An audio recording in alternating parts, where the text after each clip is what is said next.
You've probably seen it all over your social media feeds. TikTok, Instagram, you name it. It's the 12-3-30 workout. It's one of the biggest fitness trends in recent memory, with millions of people sharing their stories and claiming it's a total game changer. But you know how it is with these viral trends. You always have to ask, what's the real story? Is this all just social media hype? Or is there some actual science to back up the 12-3-30 workout? Well, that's exactly what we're going to find out. Okay, so first things first. Just in case you've missed this whole phenomenon, let's quickly break down what the 12-30-30 workout even is. Honestly, the magic of this whole thing is just how simple it is. You hop on a treadmill, and you just lock in 3 numbers. You set the incline to 12%, the speed to 3 miles per hour, and you walk for 30 minutes. That's it. It's not some complicated routine, just a really challenging, steady walk. And its creator, Lauren Giraldo, she just perfectly captured why it blew up. She said she was always intimidated by the gym, but with this, she could just go, do this one thing, and feel good. The numbers didn't come from some fancy exercise science either. It was literally just the settings on her treadmill plus some advice from her grandma. And that simplicity, that's its superpower. It makes fitness feel accessible. So, okay, the story is great, the formula is easy to remember, but the real question, the one we all want to know, is, does it work? Well, this is where the hype finally meets the lab, because a team of scientists decided to actually put this thing to the test.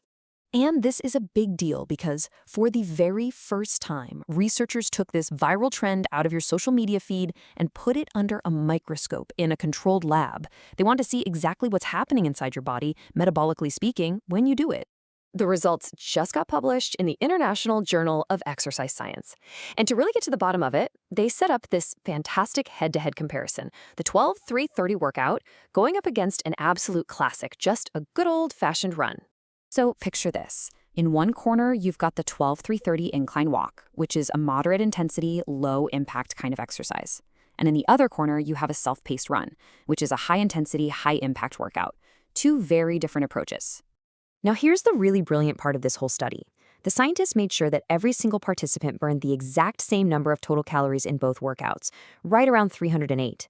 By doing that, by making sure the total energy cost was identical, they could figure out the real difference, how the body was actually fueling itself. So, the experiment is all set up. What did they find? Well, this is where it gets really, really interesting. The verdict actually had some major surprises that challenge what most of us assume about a slower workout. Okay, first finding, and this probably won't shock you, running is faster. Of course it is. You can see right here that the runners were burning about 13 calories a minute, while the 12-3-30 walkers were burning just over 10. So, to hit that 308-calorie target, the runners only needed about 24 minutes, whereas the walkers, well, they needed the full 30. But, and this is the big but, look at where that fuel was coming from. This is fascinating. Even though running burned calories faster, the 12-3-30 walk used a significantly higher percentage of fat for its energy. We're talking about 41% of the energy for the walkers coming from fat, compared to only about 33% for the runners.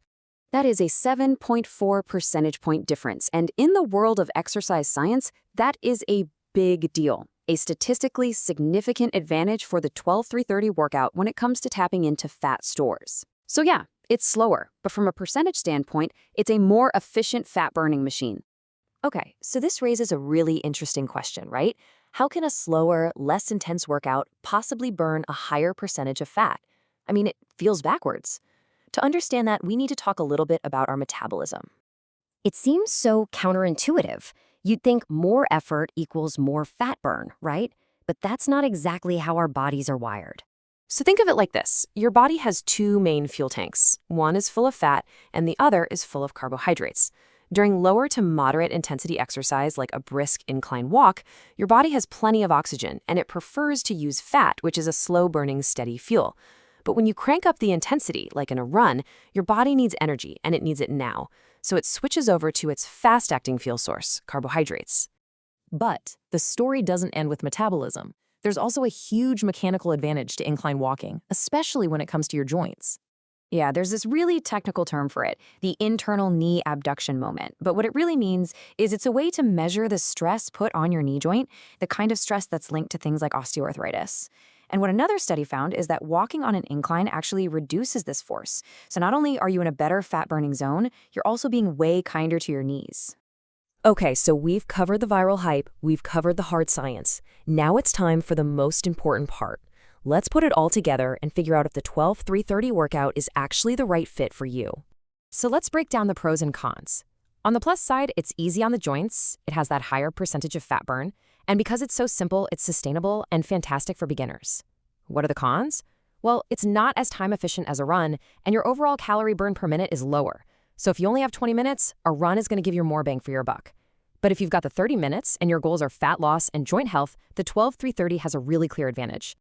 And if you decide you do want to try it, please remember these 3 things. First, those numbers are not magic. If a 12% incline feels like climbing Everest, start at 8 and work your way up. Second, try your best not to hold on to the handrails. Leaning on them takes a ton of the work off your body. If you feel like you have to hold on, it's better to lower the incline until you can walk hands-free. And third, and most important, just focus on being consistent. And that really gets us to the ultimate takeaway here.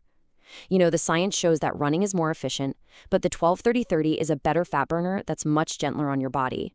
But at the end of the day, the best workout isn't the one that looks perfect on a chart. It's the one you actually enjoy enough to do over and over again. And for millions of people, the real genius of 12-30-30 is that it finally gave them a workout they could actually stick with.